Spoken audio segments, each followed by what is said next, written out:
Hello and welcome. Now, the President of the Senate, Bukola, Saraki, and the Speaker of the House of Representatives, Yakubu Dogara, has replied the national leader of the All Progressives Congress, Bola Tinubu, over his comments, accusing the two presiding officers of the National Assembly of budget impropriety. I'm David Alabi, and many thanks for joining us on today's edition of Plus Politics. And joining me in our Lagos studio, we have Martin Slimba, a political affairs analyst. Good evening. And we also have as well Tony Florenso. Good to have you join us now. Thank you so much, David. Let's start with the back and forth between Bukola Saraki in a statement on Sunday, and we've had responses, reactions from Yakubu Dogara as well as Bukola Saraki based on all of the allegations that have been leveled against them when it comes to budget pardon. Now, Tinubu is very specific on this issue. What do you make of the back and forth?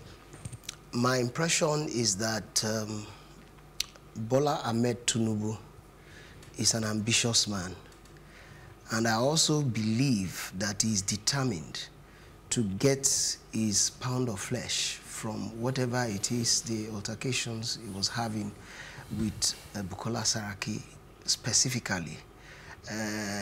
Dogara is just an appendage because he's also part of the National Assembly. Yeah. That is my impression. Now, what exactly is the problem? The problem, according to Bukola Saraki, which is also verifiable, was that sometime in 2014, prior to the 2015 elections, Bola Tinubu was supposed to be the running mate of Muhammadu Buhari. And for some reason, he felt that a Muslim ticket wasn't right, wasn't ideal for Nigeria. But again, don't forget that General Obasanjo also came to say that, no, that won't be right. However, Saraki wants us to believe that between then and now, Tinubu has not forgiven him. That is the impression that I have. Having said that, I also believe that Tinubu, for the purpose of our own democracy, evolving positively, I think that he is somebody that needs to be checked. He needs to be checked because the kind of politics he's playing, I don't think it is very healthy. And I'll give you instances. Money politics, that's the first Nigerian that will see bullion vans go into a private residence. That's the first. These are still allegations. Just a minute. We saw the footages, everything is in public domain. Now, the kind of politics he plays, like I said, I don't think is very healthy.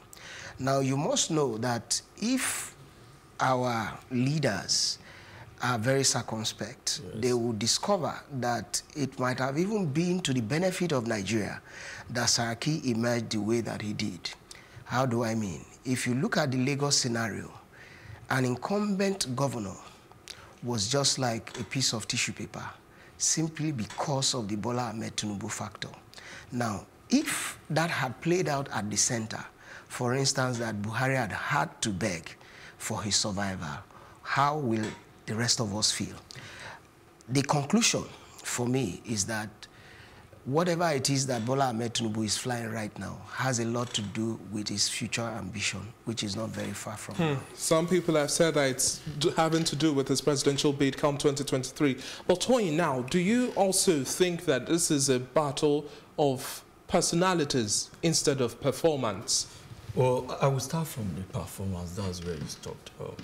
I believe in Nigeria context, the word budget pardon has lost its original meaning. I'm going to talk based on economic meaning. Well, the reason why we have budget pardon in the first place is talking about when we have the issue of inflation, such that some analysts came up that, okay, probably between the first or second quarter, this is what the inflation we're talking about. So the government will have to guide against that. The secondly, when we have some special projects that involve more of international interventions and the like. And thirdly, the issue of exchange rate fluctuations, which is determined in the world markets. So we tend to have all of that. But in all Nigeria of Tinubu's flags that is raised, he didn't raise all of these issues. I'm still going there. Distortions, the delays, and etc. were intentional. So in Nigeria, when we have budget padding, the National Assembly are being accused that they removed some certain items and they added their own, such that, let's say, the government said, okay, we want to spend 20 billion on healthcare, and then the House decided to approve just 5 billion and use the rest 15 billion for their assumed projects, which will be bonded by the government. So in this case, they tend to come up with probably construction of road, constituency projects, waters, and the likes. So these are many more issues are what Bola Tinubu leveled against the National Assembly. And let us hold on to one fact. It is simple. He has been a senator, even if it's just for 22 months. He has been there. You know how the game is being played. It's just like two people chasing each other based on one grand data, which I don't want to explain into detail. That is just it. And do you think, so far, with all of these allegations, because some individuals have viewed these allegations to a certain extent and said, quantify this as defamation of character. But do you think the Saraki and Dogara team, do you think they would seek legal redress?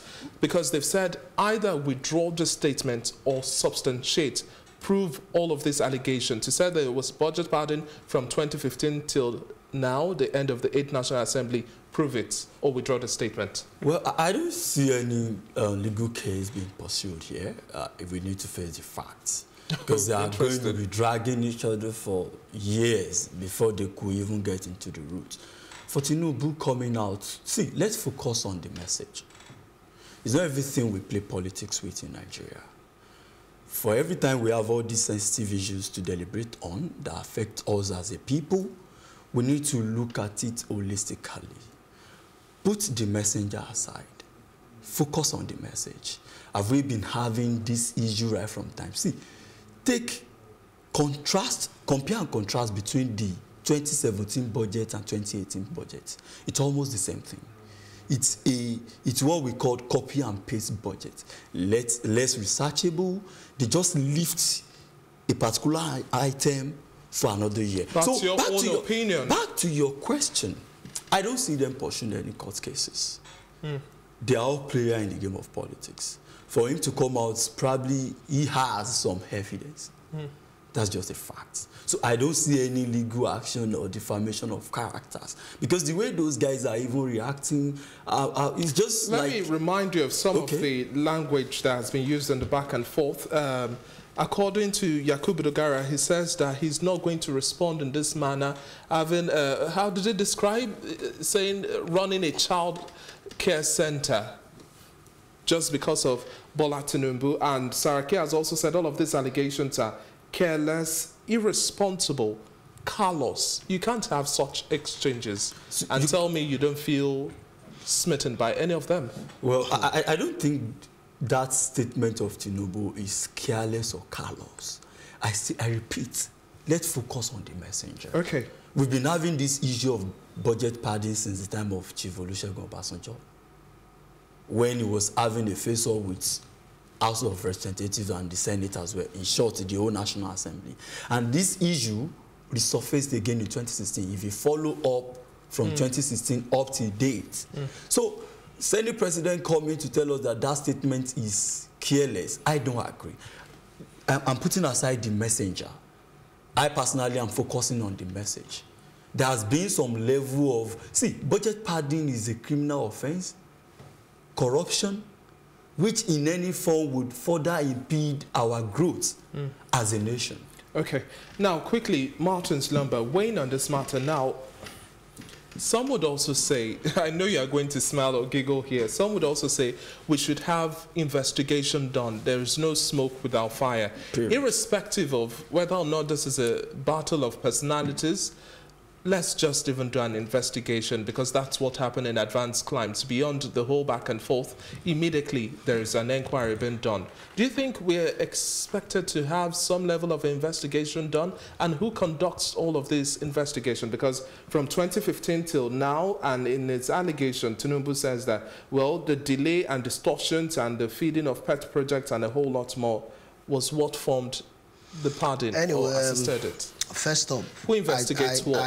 I believe that all of the allegations, they don't really hold water. I believe so, because a budget is a public document. And we have seen over time that this thing has been consistent over the years. 1 year goes, another year comes. You see virtually the same thing in the budget. And you also find that when you say padding, I give you bone, you put flesh on it. If I can show, or if I can separate the bone from the flesh, then it means that I can prove my allegation. But you find a situation where everybody seems to be enjoying the flesh that is on the bone, including the executive, the legislature, and the judiciary, so to say. It's a mind-boggling thing. We need to be very serious in this country. We need to hold certain people very accountable. Otherwise, we cannot move forward. Well, some people have also said, why cry foul now? Just a minute, just a minute. The reality is that if we don't hold people, you see, machines, for instance, they cannot do unless they are instructed. It is a human being that will give the instruction. Again, the legislative arm of government, like Dogara said, he is not going to run a child care or daycare, whatever. What he's saying is that there are mature people there. You have committees in the House, you have committees in the Senate. When Tinubu was a senator, I dare say he was under a military regime. Perhaps they were running a diarchy. Yes, it is quite clear that the circumstances then are not what is prevailing now. However, the deciding factor in all of this is that civil society organizations, human rights bodies, they need to wake up to their responsibilities. I know that in the media we've been hearing a lot about SERAP. If we're going to have investigation, I would suggest that we have independent investigators licensed to get some of these jobs handled. Otherwise, we'll continue to go back and forth around in circles. Nigeria is in a deep mess, and unless we begin to pinpoint the people who are guilty, who have led us to where we are now, we cannot make progress. But my question now still remains, why cry foul now? At this time. Yes. When you say cry foul, I am saying I don't really see the foul. There is no foul play. You know why? Because this has been consistent from 1999. What is padded is the same thing when you say inflation of contract. At some point they say if you're going to bid, we want cross-bidding from different people. What do you now find? One businessman carries letterhead from about 4 companies. It's still the same thing. So if at some point you came with due process office, now what happens if you were bribing with 100,000 before? You're now going to make provision or allocation for due process office, so to say. You now increase the bribe to about 150,000. So what I'm saying, it is not about all of these institutions. We need to identify individuals and deal with them summarily. But can we just agree now that it is within the powers of the legislature to make amendments, changes? Certainly, certainly. To the budget. And you cannot necessarily equate this to pardon. And this is Saraki's point of view, and I'm quoting here. He says, a good example is the decision by the National Assembly to include in the 2018 budget the 1% of the total budget amounting to 33 billion naira as allocation for the universal health coverage provided by an extant law which had been hitherto observed in the breach. And his question to Tinubu is this what Tinubu considers as budget padding? And this was the decision which was praised across the world as a real benefit to the ordinary people across the country. The legislator has, the National Assembly has ample powers, authority to do with the budget as they please. That is the truth of the matter. When I say as they please, it doesn't mean that they will be foolish or take the rest of us as kindergarten or as daycare children.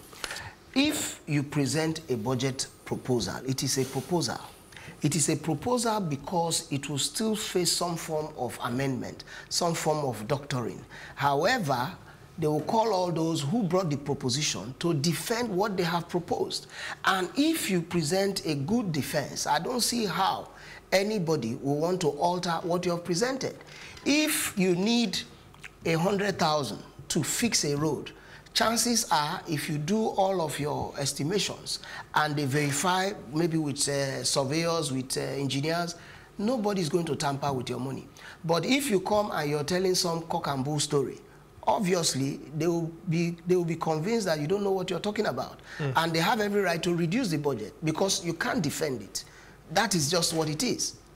Okay. Now, Tony, quickly, do you think we can, at this point in time, the back and forth and a whole lot more, do you think people might, for a second, forget that this 8th assembly that we are seeing here being bashed in different areas, whether or not these are true instances, but they have had the highest number of bills been passed, no less than 282. Yes. So at this point in time, do you think Nigerians would have almost forgotten that these bills were passed and there were certain successes and not just be talking party politics? Well, I believe most of Nigerians are reactionaries, such that we react based on the present situations.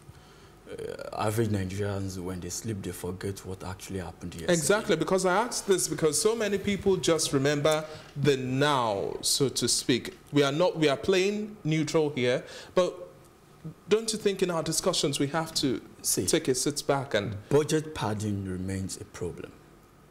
The fact that this is how it has been right from time doesn't mean that it should continue. I have a problem where the word doctored is being used in that context. How? I make a case here where a particular minister actually, with many facts, having researched little wide, that, okay, this is what we need for education. And that particular budget was cut or streamlined. So let me tell you, our budget should be need-driven. What do I mean? There's something we call felt need and assumed need.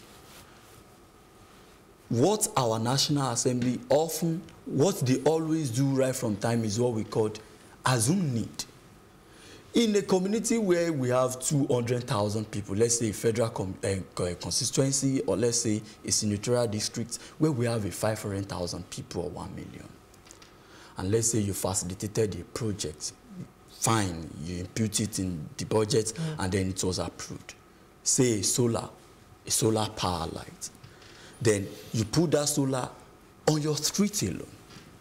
You are depriving like a 500,000 people for that same thing. Now, back to your question. Like I told you, Nigerians will react based on the current scenarios. The fact that they've passed the highest number of bills, they've been so unstanding does not mean that when we have a case to answer or something to deliberate on, then we should cross-carpet it. Like he said, some civil society group, prayer group, should start coming on board, start demanding for questions. Let me tell you, I keep reiterating, the person who is coming out to tell us that there has been some level of fraudulent activities in the level of Senate when it comes to issue of budget padding, that person too has some questions to answer, like he said. But then, I'm so concerned about that subject matter, the budget padding. See, I've actually done a lot of research. Year-on-year basis, our budget keep on increasing. Go and check. Check from 2014, 2013 up to now. Check which items reduce, which item increase, how we are doing with capital flow, everything. Are you getting it? So the problem is actually based on the fact that there is no sincerity. Before we could move from here, let's do what we call opinion sampling. You move from all the geopolitical zone. Ask questions, engage people, do a town hall meeting. What do you need in this particular environment so that we can provide it? Not that some certain number of people will sit down in Abuja and decide for you and I that, okay, a minister has proposed that, okay, this is what we need in the area of healthcare, in the area of education, in the area of infrastructure, and somebody felt that, no, this is too much, we cannot have this. This is what I felt that my constituency have. Okay, now, Martin. The beauty of democracy is to argue, not to argue blindly. Juxtapose issues, let us come with a conclusion. Should this thing continue? What are the possible solutions? How can we move away from this? And I believe our politics is maturing. Martins, now moving away from this cycle where we always see budget pardon raising its ugly heads, by June now we'll have the 9th National Assembly kick into full force. How then do you think we should be getting things right this time around, preferring solutions to this menace called budget pardon?